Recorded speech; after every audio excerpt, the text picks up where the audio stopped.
A CLT é um conjunto de leis que regulam as relações trabalhistas no Brasil.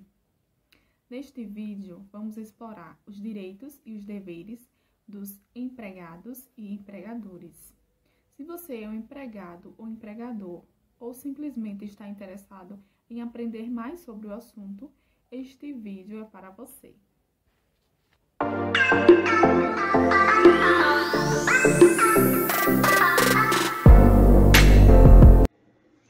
Oi, gente, tudo bem com vocês? Me chamo Tainara, bem-vindas de volta ao meu canal e hoje vamos falar sobre a consolidação de leis trabalhistas. A CLT é a principal fonte do direito do trabalho. Embora tenha sido consolidada e decretada em 1943, essa norma legal vem sendo modificada no decorrer dos anos. A CLT possui 922 artigos. Segundo os estudiosos, o principal objetivo é unificar as normas já existentes no nosso ordenamento jurídico, como a norma prévia a salário mínimo, Lei de número 185 de 1936, Direitos de Férias e Jornada de Trabalho. Imagine o quanto era difícil saber os direitos do trabalhador na década de 40. Se acesso à internet e as normas espalhadas no ordenamento jurídico.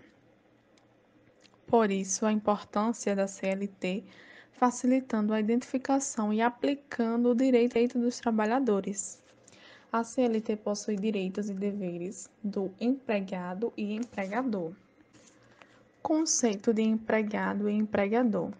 Empregador considera-se a empresa, indivíduo ou coletivo, uma empresa individual, que assumindo os riscos da atividade econômica, admite, assalaria e dirige a prestação pessoal de serviço.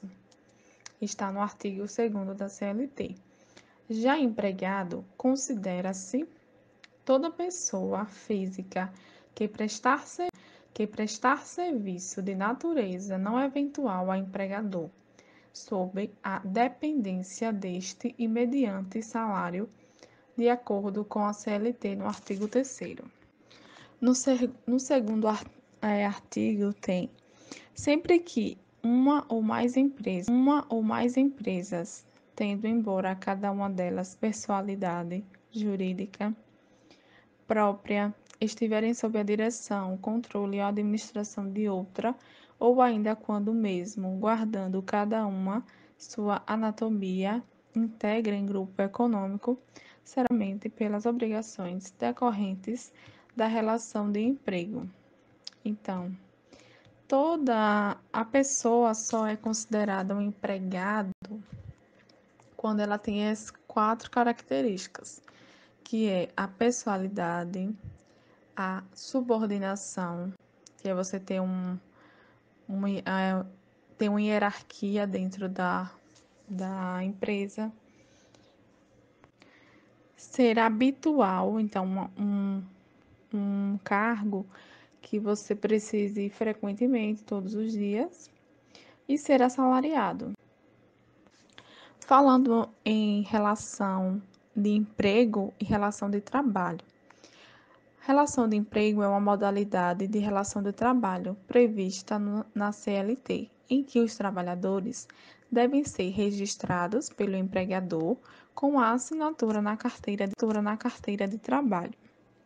Já a relação de trabalho é toda relação jurídica que envolve a prestação de serviço de uma pessoa ou empresa para outra. Então, você sabe qual a diferença entre a relação de emprego e a relação de trabalho? Nada mais é que, para se ter uma relação de emprego, precisa existir um registro na carteira de trabalho. Já a relação de emprego é toda a prestação de serviço que eu presto, que uma física presta para uma pessoa jurídica, ou vice-versa, que é. Um exemplo é um atendimento odontológico Isso é uma relação de trabalho. Outro exemplo é a contratação de um marceneiro para aplicação de uma porta, por exemplo. Isso é um trabalho. Características de vínculo empregatício. Para configurar a relação de emprego, é preciso cumprir todos os requisitos apresentados. A falta de um deles já descaracteriza a relação de emprego. Por isso, é importante entender a diferença entre relação de trabalho e relação de emprego, pois somente as relações de emprego têm proteção nas leis trabalhistas. Já a relação de trabalho está regulamentada pelo Código Civil e os termos e cláusulas dos contratos firmados. Então, a falta das características, faltando uma delas, ela deixa de ter um vínculo empregatício, que ela não vai estar adequada dentro da CLT, que eu vou frisar aqui novamente, que uma das é a pessoalidade, é quando o empregado deve ser pessoa física e deve estar vinculado ao serviço através da sua contratação, assinatura da carteira. O empregado pode enviar um terceiro para substituí-lo? De maneira nenhuma. Outra coisa é o serviço eventual. A atividade deve ser rotineira, repetidamente, periodicamente. A subordinação, que é quando o empregado recebe ordens diretamente do seu empregador ou de outro empregado hierarquicamente superior, devendo cumpri-las. E a onerosidade, que é um elemento fundamental na relação de emprego. O trabalho gratuito não é objeto de contrato de trabalho.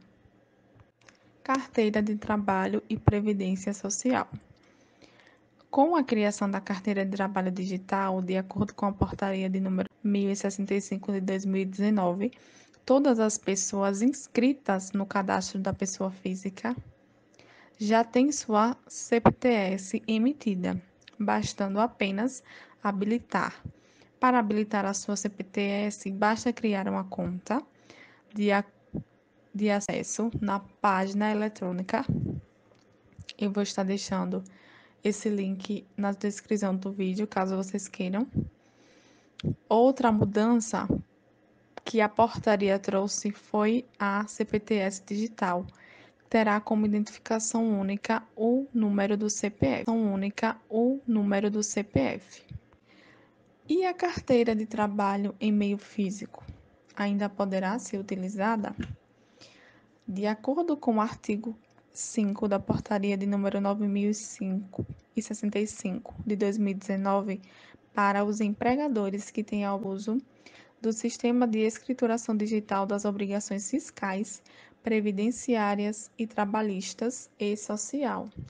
A comunicação pelo trabalhador do número de inscrição no CPF ao empregador equivale a apresentar esse e-mail digital, dispensando o empregador da emissão de recibo. Os registros eletrônicos gerados pelo empregador nos sistemas informatizados da carteira de trabalho em meio digital equivalem às anotações a que se refere o decreto de lei de número 5.452 de 1943. Assim, o trabalhador deverá ter acesso às informações de seu contrato de trabalho na carteira de trabalho digital após o processamento das respectivas anotações. Então, de acordo com o artigo 7 da portaria, ela poderá ser utilizada em caráter excepcional, enquanto o empregador não for obrigado ao uso do e-social. Atenção!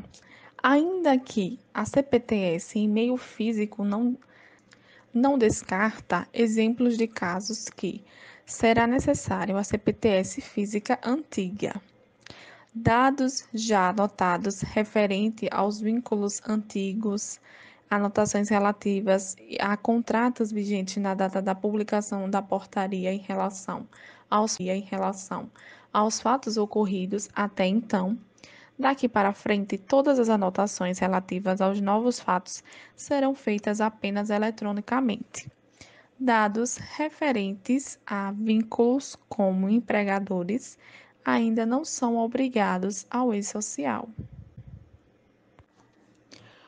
Programa de Controle Médico de Saúde Ocupacional. Tem como finalidade a monitoração e a prevenção da saúde ocupacional dos trabalhadores através dos exames admissionais, periódicos, demissionais, de mudança de função e retorno ao trabalho.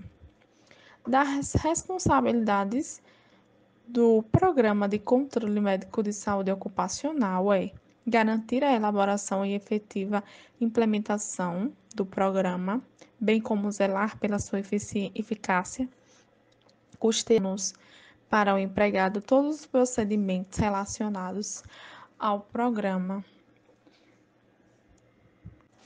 Além disso, indicar dentre os médicos dos serviços especializados em engenharia de segurança e medicina do trabalho, o SESMIT, da empresa, um coordenador responsável pela execução do programa.